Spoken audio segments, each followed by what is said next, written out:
Sir आज कश्मीर का कोई नहीं है इस सदन में। मैं था उस दिन जब नहीं सॉरी आई टेक ये नॉमिनेटेड मेंबर है। माननीय सदस्य सर, अपने एक सेकंड सर, उन्होंने बड़ा ग्रॉस स्टेटमेंट किया है कि कश्मीर का इस सदन में कोई नहीं है। वो अपने बारे में कह सकते हैं, हमारे बारे में क्यों कह रहे? हम तो सदैव कश्मीर के हैं, हमेशा के। आपके बारे में वो सच हो सकता है, हमारे बारे में आप कैसे स्टेटमेंट कर सकते हो भाई? आप कह दो मैं कश्मीर का नहीं हूं, कश्मीर के लिए नहीं हूं, मगर मैं इस देश का कश्मीर से लेकर कन्याकुमारी और द्वारका से लेकर नॉर्थ ईस्ट तक हर व्यक्ति का कश्मीर है और हर कश्मीरी का देश है। क्या बात कर रहे हैं आप? माननीय सभापति महोदय, संसदीय कार्यकाल में कुछ ऐसे क्षण आते हैं जब ये नहीं कह सकता कि मैं इसका सपोर्ट कर रहा हूं या मैं इसका विरोध कर रहा हूं। कई सारी चीजें हैं इसमें जो वेलकम इनिशिएटिव हैं, मैं मानता हूं। बस कुछ सुझाव दूंगा, क्योंकि अक्सर मैं देखता हूं कि हमारे बीच का संवाद, माननीय सभापति महोदय, विपक्ष का अलग से कोई प्रधानमंत्री नहीं होता या विपक्ष का अलग से कोई गृह मंत्री नहीं होता। विपक्ष को भी अपनी शिकायत, अपने मुद्दे अपने प्रधानमंत्री के समक्ष, अपनी आलोचना अपने गृह मंत्री के समक्ष रखनी होगी। सर आज कश्मीर का कोई नहीं है इस सदन में। मैं था उस दिन जब नहीं सॉरी आई टेक ये नॉमिनेटेड मेंबर है। माननीय सदस्य सर, अपने एक सेकंड सर, उन्होंने बड़ा ग्रॉस स्टेटमेंट किया है कि कश्मीर का इस सदन में कोई नहीं है। वो अपने बारे में कह सकते हैं, हमारे बारे में क्यों कह रहे? हम तो सदैव कश्मीर के हैं, हमेशा के। आपके बारे में वो सच हो सकता है, हमारे बारे में आप कैसे स्टेटमेंट कर सकते हो भाई?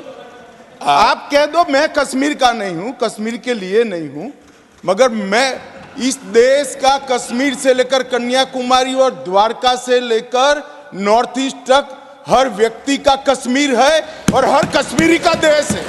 क्या बात कर रहे हैं आप? माननीय सभापति महोदय, सदन की एक व्यवस्था के तहत मैंने ये बात कही थी। वो नॉमिनेटेड मेंबर है, मैं जानता हूँ।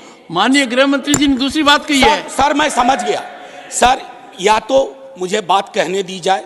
मैं ये कह रहा था कि जैसे मैं बिहार से चुन के आता हूँ, उस संदर्भ में मैंने ये बात कही थी। देश तो सबका है सर, तिरंगा यहाँ कहीं किसी से छोटा नहीं है सर। मैं सिर्फ इतना कहना चाहता था। माननीय सभापति महोदय, इसमें बहुत अच्छी चीजें, जैसा मैंने शुरू में ही कहा कि विरोध के लिए विरोध करूं ये उचित नहीं है।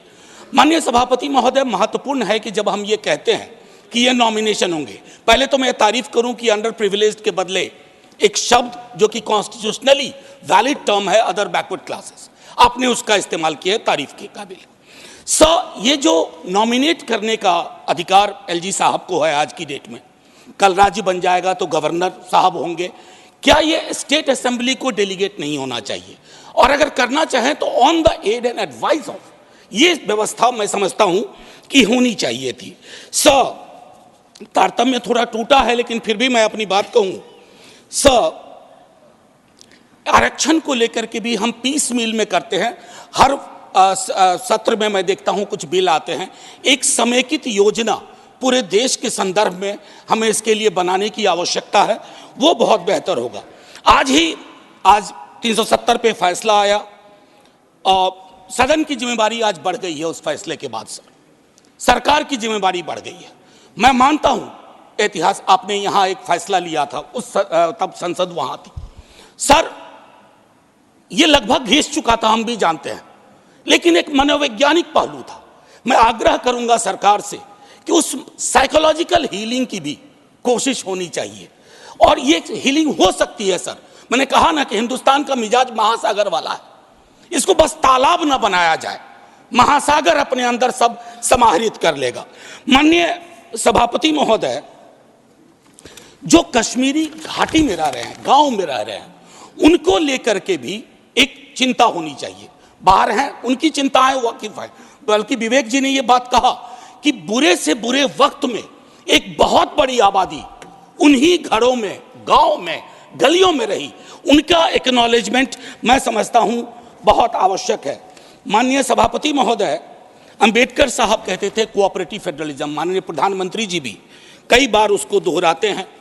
सर, कोऑपरेटिव फेडरलिज्म के नजरिए से देखेंगे ना तो हैंड होल्डिंग की जरूरत होती है।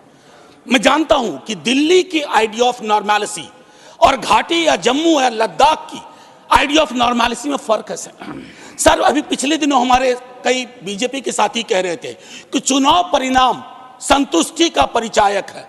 फिर तो लद्दाख में भी एक चुनाव हुआ था सर, बस 1 मिनट लूंगा चूंकि आपने पहले कहा था। सर, एक आखिरी चीज कहूंगा कि पत्रकार, विद्यार्थी, शिक्षक सरकार की आलोचना करें, उसको देश की आलोचना ना माना जाए। ये फर्क मिटता सा जा रहा है, ये कश्मीर के संदर्भ में नहीं, बाहर भी। दूसरी चीज सर, दूसरे राज्यों में जो कश्मीर के छात्र रहते हैं उनको एक प्रोटेक्शन दीजिए। और आखिरी चीज कहूंगा सर, बड़ी पीड़ा के साथ, कि खामोशी शांति का पर्याय नहीं होती है। शांति के लिए न्याय चाहिए, वो उतना ही कश्मीर के लिए दुरुस्त है जितना मणिपुर के लिए। जय हिंद सर। श्री ए